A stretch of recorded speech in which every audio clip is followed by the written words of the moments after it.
Toyota has been among the early movers in the shift from cars to mobility as a service, creating Kinto as its dedicated mobility brand to explore new access models and service-based solutions. And today we have DJ Gambard, CEO of Kinto Europe, who oversees this transformation within Toyota Motors Europe, bridging the world of cars and mobility as a service. Mr. Gambard, welcome. Thank you. Good morning. Maybe to start with a broader question about why did Toyota found Kinto? What was the purpose and the idea behind it? So I think the idea came from now the chairman of Toyota Motor Corporation, Akio Toyoda. I think 7 years ago he mentioned that probably in the history of Toyota we moved from being a loom company to an automotive company, but moving forward and forward thinking, we need the same kind of transformation to move from a manufacturing to an automotive company to a mobility company.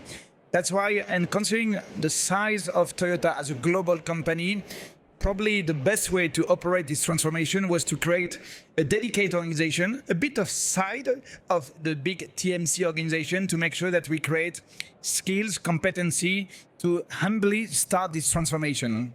Yeah, so that you're more flexible within a dedicated company than within a big group as just a division. I think that's the best of the two worlds, because of course we are in Kinto Europe, a joint venture of Toyota Financial Services Corporation, so we have the full backup of TFS, but we are as well in the region 49% Toyota Motor Europe shareholder, which means that we are close to the sales environment to make sure that we can take the best of two strong shareholders, but being as well a kind of startup to work. Our three USP are agility, C for collaboration, and E for entrepreneurship. So if I would have to resume the position of Kinto, that's around these three letters. Yeah, and I think it's at this moment also very much about entrepreneurship and looking forward. If you look at the automotive industry as a whole, do you see that evolving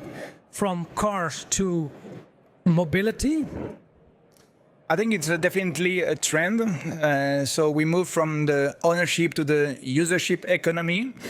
I think historically Toyota has been very strong in the retail channel, where already more than 60% of every Toyota or Lexus car sold in Europe is with a finance contract and with a LOA. So when it comes to fleet, probably we have some gaps to close, and that's why that's the mission of Kinto, to make sure that we can provide fleet management services, full service lease operation, and to make sure that we can catch up on this area and offer a full-fledged of solution. Yeah, because at this moment, I think you're of course right. A lot of cars are financed, or that's via financing or leasing, I think. But Kinto is, I think, also about more, how do you say it, consumer-centered. So also with a subscription model, etc. How is that working out at this moment? Yeah, I think the first step was really to make sure that we could build together with our retailers a solid foundation. So we have been focusing first on the traditional FSL and finance leasing product. But now moving forward to conquest and to address customer expectation is really all about Kinto Flexible Mobility Solution. So Kinto Rent, Kinto Flex for flexible renting solution.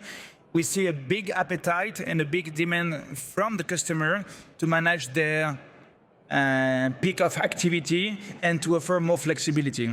Yeah, and the customers, is that the end consumer, or is that at this moment the business-to-business consumer, so fleet managers and large corporations? I think our key focus is really B2B customer. That's where we are putting all our effort and resource development.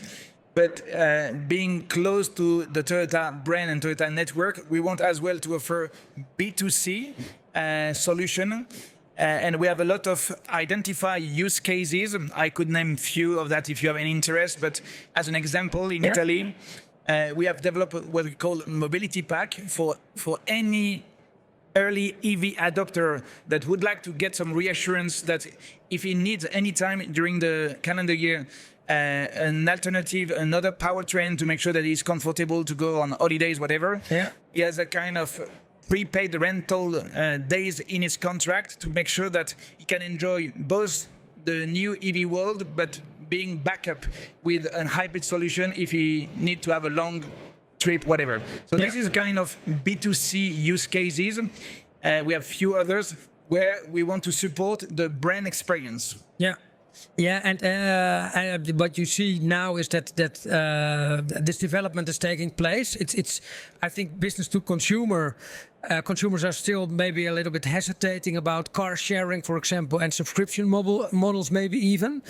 The business to business consumer is more and more trying to facilitate mobility for every employee. And is that also where you step in? And in what way are you discussing that mobility as a service for the company with those fleet managers at this moment? That's a very good point, because I think our role is evolving. We are not anymore just salespeople. We act more as a mobility consultant or mobility advisor with an advisory role, where we look at the total mobility needs. And I would say even including sometimes the bigger dimension like ESG or carbon neutrality roadmap. So where we need to have the full picture. So there is always, let's say, the core of our solution based on OPL and FSL product, but around that we add a couple of services that help the fleet manager to be a bit more granular, a bit more accurate, to address either carpooling needs for the employees or to address peak of time with flexible or car sharing solution. So that's where I think the total offer becomes a bit more sophisticated, but that makes the role even more enthusiastic. And about that multi-model offering, multi-mobility, but what are at this moment the main challenges you think for large fleets? Depending on the size of the fleet customer, but the bigger they are, I think one of the challenges is really to digest fast-changing regulation and how to be consistent through the year, because the regulation timing sometimes is based on the calendar year, but any plan is built more for 3 to 5 years. So I think this is probably one challenge, being consistent and making sure the decision of today will not conflict with future regulation. And that's why I think the Toyota multi-powertrain and multi-path strategy help to be balanced.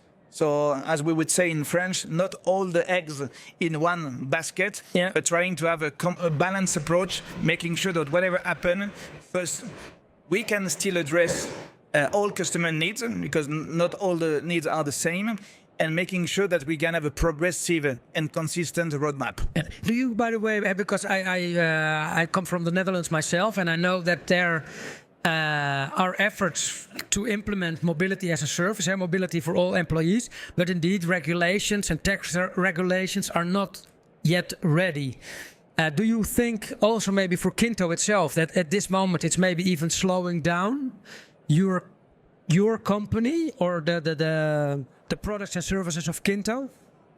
I don't think so, because first I think the mobility market is mostly driven by the product offering, and all OEMs have been adjusting their industrial pattern and their product plan according to what has been decided for 2035. So there will be maybe some adjustment, but the direction has been set, and we feel quite comfortable being the mobility company of Toyota Group, that we have been always very balanced and consistent. We are the most electrified OPL.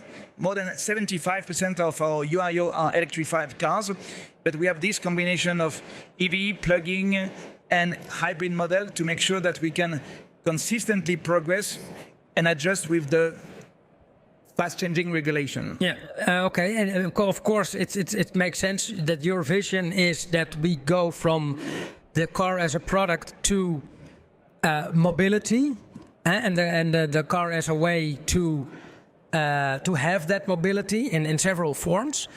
So let's say that is going to be the case. Do you think fleet managers are ready themselves to go from managing the car to managing the mobility?